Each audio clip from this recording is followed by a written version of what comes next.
আসসালামু আলাইকুম বন্ধুরা, সবাই কেমন আছো?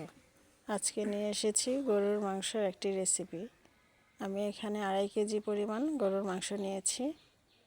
মাংসটাকে ভালো করে ধুয়ে পরিষ্কার করে নিয়েছি। এখন দিয়ে দিলাম বেশ কিছু পরিমাণ পেঁয়াজ। পেঁয়াজগুলো নতুন পেঁয়াজ। এই শীতে নতুন নতুন সব কিছুই পাওয়া যায়, তাই না? এখন দিয়ে দিলাম আদা রসুন পেস্ট। এখানে এক চামচ করে হবে, 1 টেবিল চামচ করে আর কি।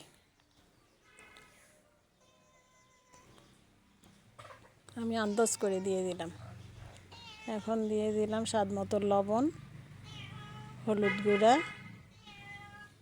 2 টেবিল চামচ,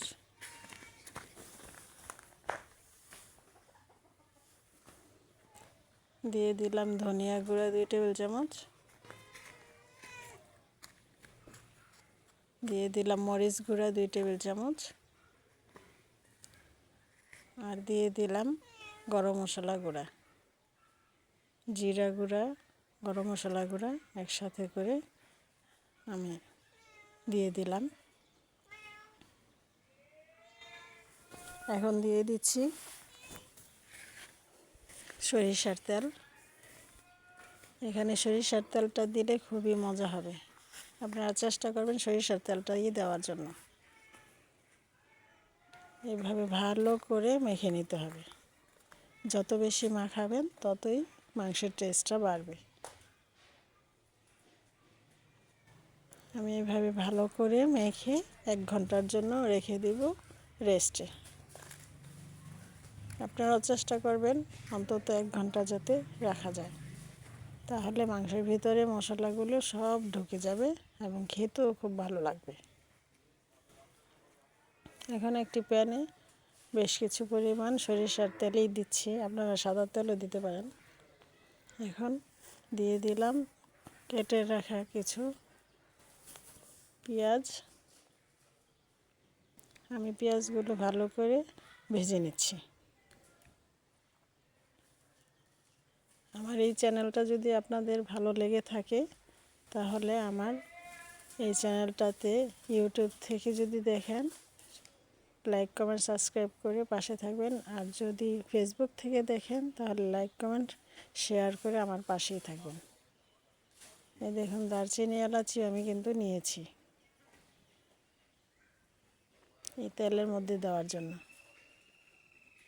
তেলের মধ্যে দারচিনি এলাচি দিয়ে ভাজলে খুব সুন্দর একটি ঘ্রাণ আসে। দেখুন পেঁয়াজগুলো ভালো করে লাল লাল করে ভেজে নিয়েছি, বেরেস্তার দরকার নেই, এভাবে লাল করে ভেজে নিলেই হবে। এখন দিয়ে দিলাম আদা রসুন গুঁড়াগুলো পেস্টগুলো। এখন ভালো করে কাঁচা গন্ধ যাওয়া পর্যন্ত আমি কষিয়ে নিচ্ছি। আবার সামান্য সামান্য পরিমাণ হলুদ গুঁড়া, মরিচ গুঁড়া, ধনিয়া গুঁড়া, গরম মশলা গুঁড়া দিয়ে আবার একটু কষিয়ে নিচ্ছি মশলাগুলো, কারণ মাংসের মধ্যে কিন্তু আগেই দিয়ে দিয়েছিলাম মশলা, সেজন্য এখানে কম কম দিচ্ছি। গরুর মাংসতে একটু মশলা লাগেই।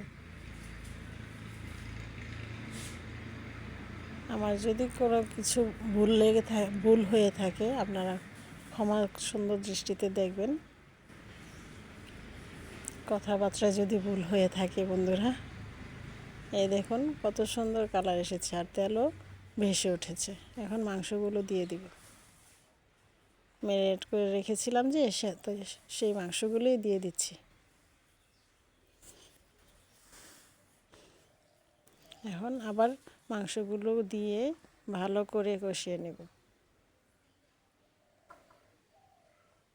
আমি মাংসটা কিন্তু লাঠির চুলায় করেছি রান্নাটা। এই দেখুন কত সুন্দর কালার এসেছে, তাই না?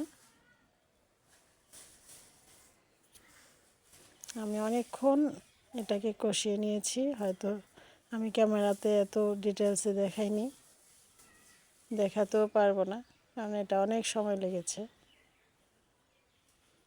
এখন দিয়ে দিলাম সেই কেটে রাখা আলুগুলো। বড় বড় বড় করে রেখেছি আলুগুলো। বড় বড় আলু খেতে কিন্তু খুব মজা লাগে শীতের মধ্যে। নতুন আলু খুব মজা হয়। আর আস্ত 2-3টা রসুনও দিয়ে দিয়েছি। রসুনটা দিলে খেতেও খুব, রসুনটা খেতে ভালো লাগে। এই দেখুন রান্না শেষ। পুরো ডিটেলসে দেখাইনি। খোদা হাফেজ।